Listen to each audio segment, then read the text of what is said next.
لیکن یہاں پر تو یہ تاثر دیا جا رہا ہے. دیکھیں جی نیو یارک ٹائم نے یہ خبر لگا دی کہ وزیر اعظم عمران خان کو فوج نے کھڈا لائن لگا دیا.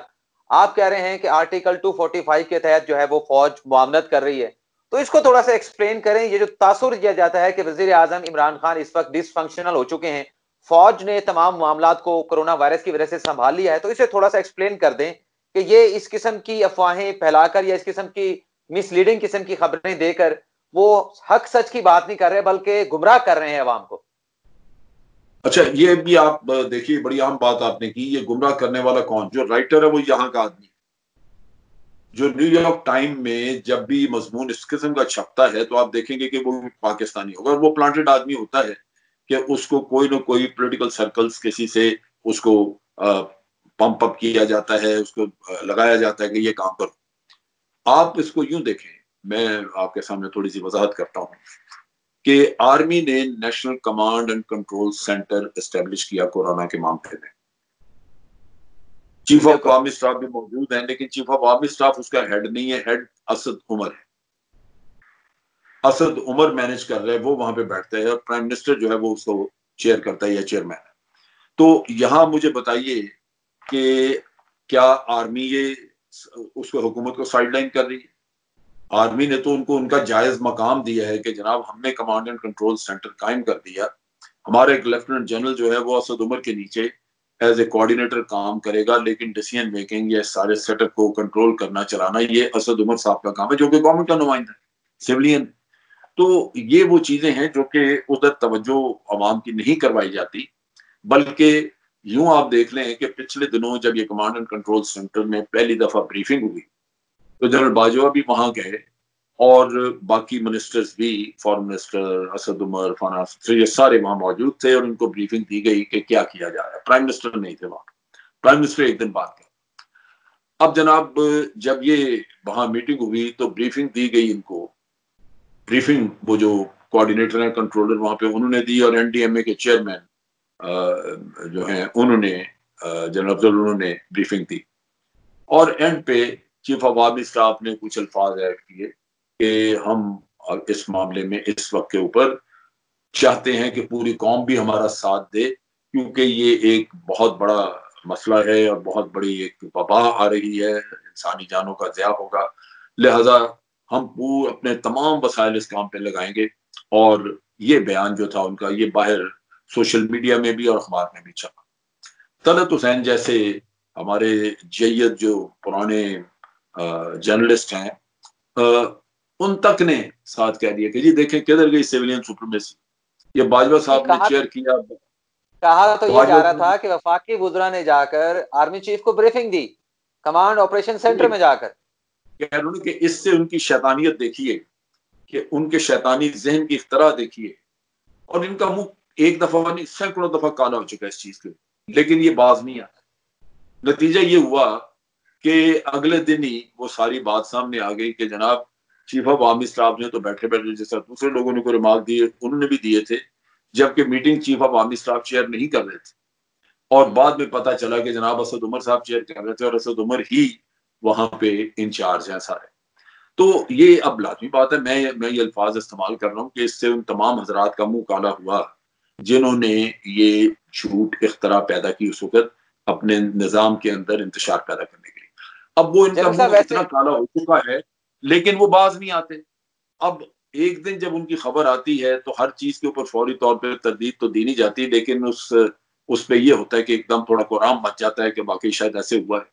لیکن اب لوگوں کو پتہ لگ جانا چاہیے کہ طلعت حسین وغیرہ یہ لوگ درست بات نہیں کرتے, اور بھی کئی ایسے ہمارے حضرات ہیں جن کے اپنے اندر ایک معاندانہ رویہ, ان کا ایک اپنی اب کہہ لیجئے کہ چکلش ہے, یا ان کو فوج کے خلاف کوئی رنجش ہے, کچھ ہے, تو وہ بجائے اس کے کہ ایک انڈیپینڈنٹ جرنلسٹ کی حیثیت سے ایک بے لاک قسم کا تبصرہ کریں یا بڑی درست بات کریں, اس کی پوری طرح چھان بین کر کے چیک کر, تاکہ ان کی اپنی کریڈیبلٹی خراب نہ ہو.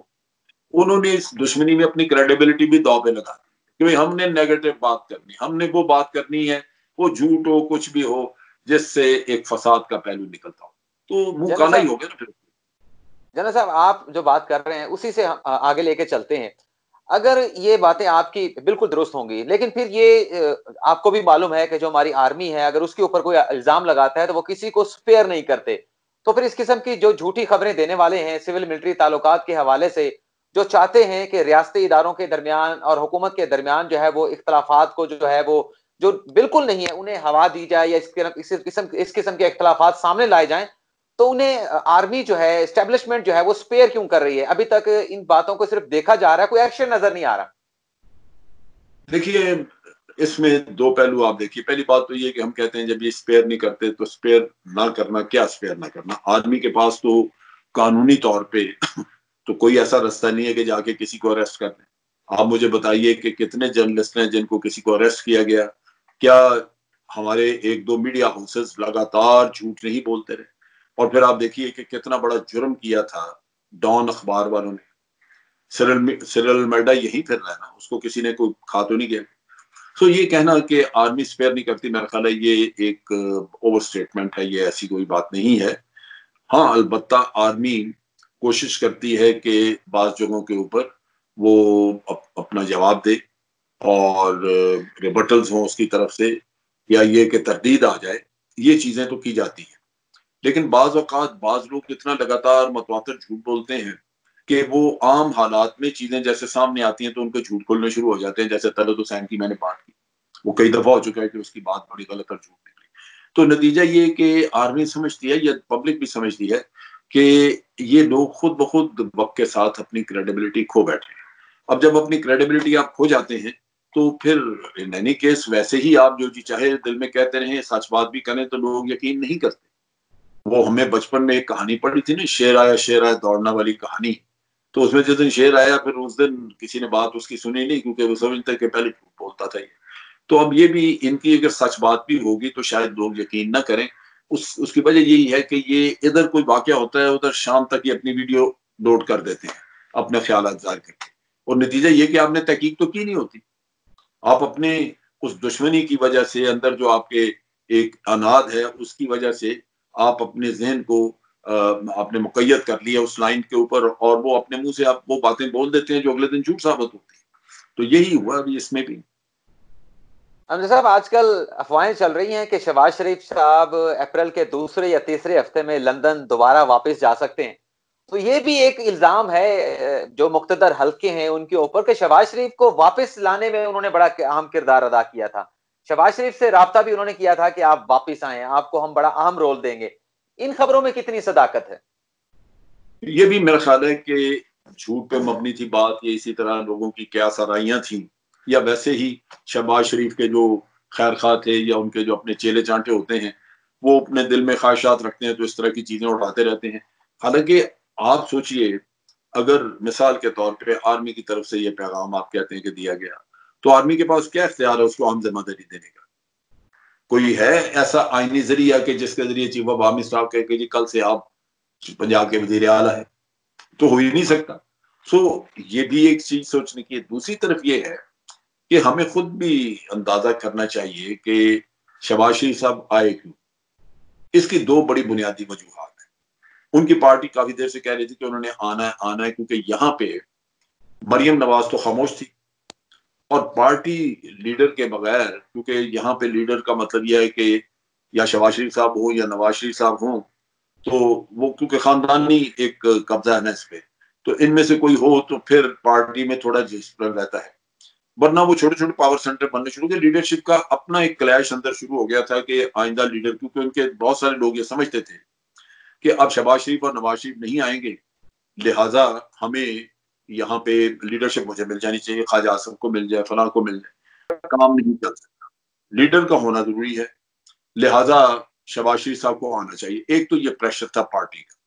دوسری طرف جو ایشو تھا بہت بڑا وہ یہ کہ شہباز شریف صاحب لندن میں سڑکوں پہ پھرتے نظر آتے تھے. کافی ان کا وہاں پہ چہل قدمی بہت ہوتی تھی، کراس کر رہے ہیں سڑکیں، دوڑے جا رہے ہیں، ریسٹورینٹ میں ہیں، تصویریں کھنچوا رہے ہیں.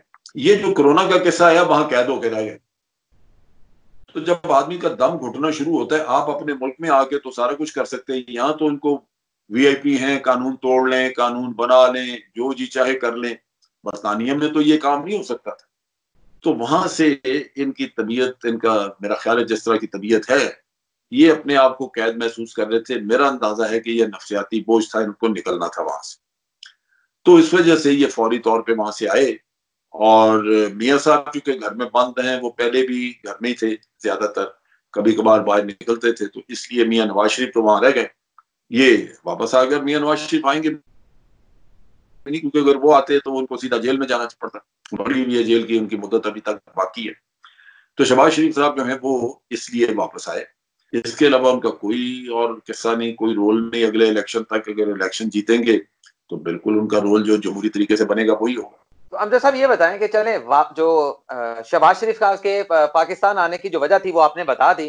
اب یہ جو اطلاعات چل رہی ہیں، جو خبریں چل رہی ہیں کہ شہباز شریف صاحب اپریل کے دوسرے یا تیسرے ہفتے میں لندن واپس جانا چاہتے ہیں، تو اس کی وجہ جو آٹا چینی کے حوالے سے جو حکومت نے رپورٹ پبلش کی ہیں وہ وجہ تو نہیں ہے؟ یا پھر جو قرضے کمیشن کی جو رپورٹس آنے والی ہے جس میں بتایا جا رہا ہے کہ کچھ 450 ارب روپے مختلف نجی اکاؤنٹس میں گئے ہیں، تو شاید ان چیزوں سے یہ جو ڈیولپمنٹس ہو رہی ہیں، رپورٹس آ رہی ہیں، پبلک ہو رہی ہیں، اس سے کسی قسم کا خوف تو نہیں شہباز شریف کو کہ وہ دوبارہ سے لندن جانا چاہتے ہوں؟ دیکھیں، خوف کی تو کئی چیزیں ہیں، کیونکہ جب آپ ان کا دیکھیں ٹینیور تو بڑے میگا پروجیکٹس اور کئی چیزیں پیسے کی ہینڈلنگ پہ تحاشا کی ہے. آج دن تک چونکہ یہاں کسی نے پوچھا نہیں تو اطمینان سے یہ کام چلتا رہا، آپ کھاتے پیتے رہے. تو اس لحاظ سے پاسبلٹی تو موجود ہے. لیکن یہ ہے کہ چونکہ وہ بیل پہ ہیں اور کوئی ان کے اوپر پابندی نہیں، ECL پہ نام نہیں، تو قانوناً تو وہ جا سکتے ہیں، کوئی روک نہیں سکتا. ہاں، اگر آج حکومت دیکھے، اگر ان کے نکلنے سے پہلے قرضے والا وہ قصہ سامنے آ جاتا ہے، جو رپورٹ قرضہ کمیشن نے دینی تھی وہ، اور اس میں کچھ پتہ لگتا ہے کہ انہوں نے کوئی گڑبڑ کی ہے، تو حکومت ECL پہ نام ڈال دے تو پھر مسئلہ بن سکتا ہے. لیکن چونکہ ابھی تک ECL پہ نام نہیں تو وہ آزاد ہیں. اگر اگلے 15 دن مہینہ ECL پہ نام نہیں آتا تو ہو سکتا ہے کہ وہ جا کے ٹھنڈے ملک میں بیٹھ کے کسی میں روزے شوزے وہاں رکھیں اور یہاں سے چلے جائیں. یہ پاسبلٹی موجود ہے، اور قانوناً کوئی مسئلہ بھی نہیں ہے ان کے لیے. ایسے ان حالات میں ساری اپوزیشن جو ہے وہ بڑی ٹھنڈی نظر آ رہی ہے، چاہے پیپلز پارٹی ہو، چاہے مسلم لیگ نواز ہو، چاہے ان کے بڑے لیڈر ہوں مولانا فضل الرحمان صاحب. سارے اس دوران جب کرونا کی یہ امتحان آیا ہے، آزمائش آئی ہے، سارے بڑے ٹھنڈے دکھائی دے رہے ہیں. کوئی گرما گرمی ان کی طرف سے نظر نہیں آ رہی. دیکھیے، بات یہ ہے کہ وہ کرونا کی وجہ سے فوکس جو ہے وہ دوسری طرف ہے. عوام کے اندر ایک پریشانی کا عالم ہے. ایک طرف اکانومی کی بات ہو رہی ہے کہ جناب دکانیں بند ہیں، کاروبار بند ہے، فیکٹریاں بند ہیں، اور مزدور طبقہ، لوگ ان کو تنخواہیں کون دے گا، تنخواہیں نہیں ہیں. یہ بہت ہی بڑا مسئلہ ہے، اور اس میں حکومتیں ڈیفینیٹلی ذہنی طور پہ ادھر انوالوڈ ہیں. اس کے ساتھ ساتھ یہ ہے کہ کورونا کی ابھی آپ دیکھیے کہ وہ وبا ہاتھ میں نہیں آ رہی، روزانہ کی بنیاد پہ کیسز بڑھ رہے ہیں. اب جب کیسز بڑھتے ہیں تو خطرہ، خوف یہ ہوتا ہے کہ جو ترقی یافتہ ملک ہیں جہاں میڈیکل فیسلٹیز بہت زیادہ تھی وہ کچھ نہیں کر سکے. تو یہاں اگر آپ اپنے ہسپتالوں کی سپیس دیکھیں یا ان کے حالات دیکھیں تو یہاں تو میڈیکل فیسلٹیز اتنی ہے ہی نہیں کہ بڑے پیمانے پہ کوئی وبا آ جائے تو آپ لوگوں کا علاج کر سکیں. یہاں تو وبا اگر تھوڑی بہت بھی بڑھ گئی، اللہ نہ کرے، تو وہ اتنا بڑا مسئلہ بن سکتا ہے کہ لوگ بیچارے پتہ نہیں پارکس میں اور سڑکوں پہ اور فٹ پاتھوں پہ پڑے ہوں گے، کیونکہ آپ تو ہسپتالوں میں تو جگہ ہی نہیں ہے، آپ کر ہی نہیں سکتے. اور نہ ہی ہمارے پاس کوئی ایسا سسٹم ہے جیسا چائنا نے 5-4 دن کے اندر اندر بڑے بڑے ہسپتال کھڑا کر دیا. آپ تو وہ کر ہی نہیں سکتے، آپ کے پاس ہے کچھ نہیں. تو اس طرح کی مشکلات ہیں جن کی وجہ سے اس وقت فوکس حکومتی سطح پہ، اور حکومت آپ دیکھ لیں کہ پیپلز پارٹی کی ہے تو وہ بھی سندھ میں حکومت بھی ہے اور پولیٹیکل پارٹی ہے، یہاں پہ PTI ہے، تو بڑی پارٹیاں تو ادھر مصروف ہیں. لیکن اس کے ساتھ ساتھ یہ بھی آپ دیکھیے کہ ان کے پلے ہے کیا. یا تو مسائل جو ملک کے ساتھ اس وقت ہیں ان میں کسی کے پاس کوئی نسخہ ہے حل کرنے کا. آپ دیکھیں صرف ایک راگ الاپتے ہیں کہ یہ جی نالائق ہیں، یہ نااہل ہیں، یہ کچھ نہیں کر سکتے، ان کو پتہ نہیں ہے. تو بھائی تم لوگوں کو جن کو پتہ تھا وہ آج سے 1.5-2 سال پہلے تک تو وہی تھے نا، تو کیا کیا؟ جس دہانے پہ بیٹھے ہوئے ہیں، پہنچے ہوئے ہیں، وہ انہی لوگوں کی کارگزاری سے پہنچے تھے. تو ان کو بھی اندر سے پتہ ہے. باقی یہ ہے کہ اپنے آپ کو یا سیاست کو زندہ رکھنے کے لیے آپ کہتے رہتے ہیں کہ جناب یہ نکمے ہیں، نالائق ہیں. اس کے علاوہ آپ کے پاس بھی کوئی نسخہ نہیں ہے یہ بتانے کا کہ اچھا جناب یہ تو یہ کرنا چاہیے. تو وہ دوسرا میرا میرے خیال ہے خیال کہ سے میرے یہ خیال ان کی سے مجبوری. سول ملٹری تعلقات بھی ماشاءاللہ بڑے بہتر جا رہے ہیں، اور شاید ان کو جو سیاست کے لیے جو مارجن چاہیے، جو وہ مارجن بھی نہیں مل پا رہا ان حالات کے اندر، بڑے اچھے اقدامات ہو رہے ہیں. اور جو ابھی حالیہ سروے کرایا گیا ہے ایک میرے خیال سے جرمن آسٹریلین کمپنی کی جانب سے ہے، اس میں بھی یہ کہا گیا ہے کہ حکومتی جو اقدامات ہیں وفاقی حکومت کی جانب سے کرونا سے بچاؤ کے حوالے سے 90% لوگوں نے جو ہے وہ اس سے اتفاق کیا ہے کہ حکومت ٹھیک کام کر رہی ہے. شاید اس لیے بھی ان کے پاس مارجن نہیں ہے سیاست کرنے کا. وہ بھی بات ہے کہ مارجن نہیں ہے، لیکن جو اور بڑی اہم بات ہے وہ بھی آپ دیکھیے کہ یہ ابھی چینی اور اس کی آٹے کی رپورٹ آئی ہے. آپ دیکھیں کہ ایک آدمی نے ایک پرائم منسٹر، اس نے اپنے آپ کو ایک ہائی مارل گراؤنڈ پہ کھڑا کیا ہے. دوسرے آپ دیکھ لیجئے کہ پچھلی حکومتوں میں تو ایسی کوئی مثال نہیں ملتی سوائے اس کے کہ کرپشن کے الزامات ہوں. اور اس کے ساتھ ساتھ یہ بھی ہمیں دیکھنا چاہیے کہ دوسری پارٹیوں کے اپنے اندرونی حالات ہیں کیا اس وقت ہم متحمل ہو سکتے ہیں، جبکہ آپ کے بیرونی دشمن بھی آپ کے ساتھ ہیں. افغانستان کی سچویشن آپ دیکھ لیں، یہاں کی ایسٹرن بارڈرز پہ آپ دیکھ لیں، انسٹیبلٹی ہے ہر طرف. تو آپ انسٹیبلٹی کریٹ کر کے تو اپنے ملک کے لیے مسائل ہی پیدا کریں گے، وہ نہیں ہوگا. پھر یہ ہے کہ میرا نہیں خیال کہ کسی کے پاس کوئی اس وقت ایسا لائعمل موجود ہے کہ وہ یہ کہہ سکے کہ جناب اگر یہ ہٹتے ہیں تو ہم آپ کو یہ کر کے دیں گے. تو آئینی رستہ ایک چلا ہوا ہے. پھر لوگ یہ بھی بات کرتے ہیں کہ جناب ہمیں سسٹم کو ڈی ریل نہیں کرنا چاہیے، اگر ہم انتشار اتنا بڑھا دیں، اتنا پیدا کر دیں کہ جس سے سسٹم ہی ڈی ریل ہو جائے تو پھر تو بڑی مشکل پڑ جائے گی، پھر غیر جمہوری قوتیں اوپر ہوں گی. وہ اس طرح کے خوف بھی موجود ہیں. تو میرا نہیں خیال کہ ان حالات میں کوئی ایسی صورت نظر آتی ہے کہ جہاں یہ فطور پیدا کیا جائے. البتہ خواہش ضرور ہوتی ہے لوگوں کی. آپ جرنلسٹ کو دیکھیں، آپ نے اگر غور کیا ہو تو جب مولانا فضل الرحمان کا دھرنا چل رہا تھا تو وہاں کچھ نجومی ٹائپ جرنلسٹ پہنچتے تھے، وہ روزانہ وہاں سے کہتے باجی اگلے 2 دن بڑے اہم ہیں، اگلے 3 دن بڑے اہم. آپ دیکھیں گے یہ پرسوں تک تو کچھ نقشہ ہی بدلا ہوگا. مولانا اتنی آسانی سے نہیں جانے والے. مولانا بڑے ڈٹرمنڈ ہے. مولانا اپنی فوج لے کے آئیں گے. پتہ نہیں کیا کیا باتیں آپ نے سنی. وہ مولانا بھی اور ہوا میں مولانا تحلیل جب ہو گیا. گئے اور مولانا جب گئے تو پھر کسی کے پاس کوئی جواب ہی نہیں تھا کہ مولانا اچانک ہی چلے گئے. نہیں، پھر تو 8 دن تو منہ چھپاتے رہیے لوگ. چلیں، بہت بہت شکریہ امجد صاحب، آپ کا بہت زیادہ وقت لے لیا، لیکن آج کل کے جو حالات ہیں جس طرح کے کورونا وائرس کی وجہ سے لاک ڈاؤن کی صورتحال ہے، آپ کو ہم زحمت دیتے رہیں گے. آج کے پروگرام کے لیے بھی شکریہ، اور ناظرین اگلے پروگرام میں آپ سے پھر ملاقات ہوگی. اللہ حافظ. بہت شکریہ.